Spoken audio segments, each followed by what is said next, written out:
While the overall outlook is positive, I recognize that there are still segments of the economy that are still struggling. I will therefore provide targeted help for our workers and businesses in these sectors through a $500 million jobs and business support package.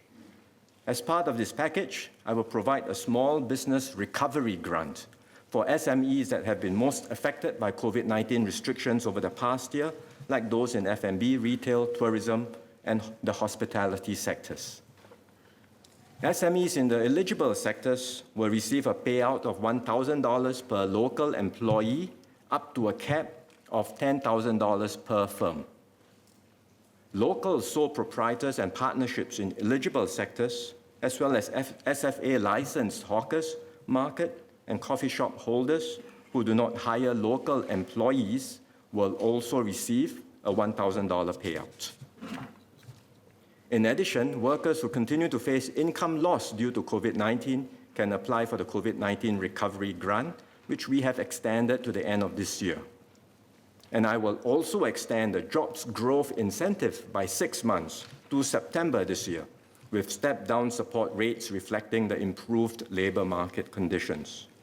This extension will cover those who face greater difficulty finding jobs, like mature workers who have not been employed for 6 months or more, persons with disabilities, and ex-offenders.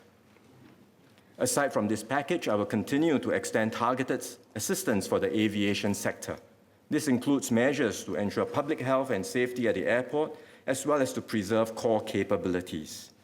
We must preserve and enhance our status as an international aviation hub, and the Minister for Transport will share more at the COS. As our economy reopens, the harder-hit sectors should progressively see improved prospects. Meanwhile, these support measures will provide temporary relief for our businesses and workers. We are also closely monitoring the risk of rising inflation and cost of living. The rise in prices comes after an extended period of low inflation over the past decade. It has been driven mainly by the recovery in global demand amidst continuing supply chain dislocations, and especially by the rise in energy prices. We are also seeing the effects of the expansionary macroeconomic policies pursued by the US and other developed countries to revive their economies following the onset of the pandemic. And this is why the MAS had taken the preemptive step of raising the rates of appreciation of its exchange rate policy band in October last year and again last month to help dampen inflationary pressures.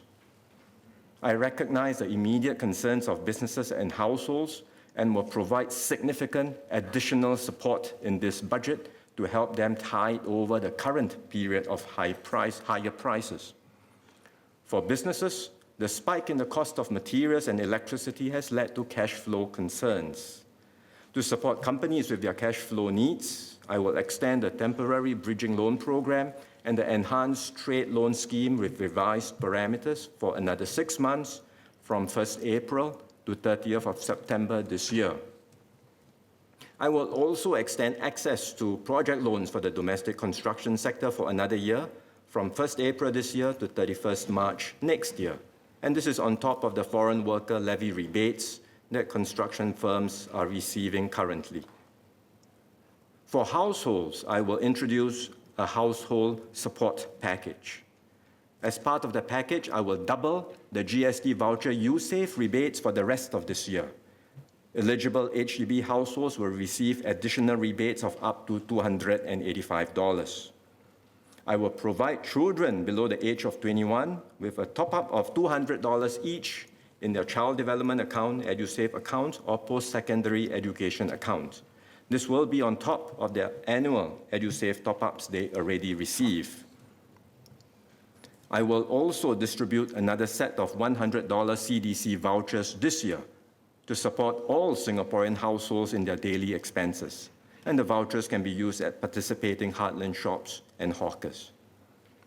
All these amount to a significant package of $560 million to help Singaporeans with their utility bills, children's education, and daily essentials.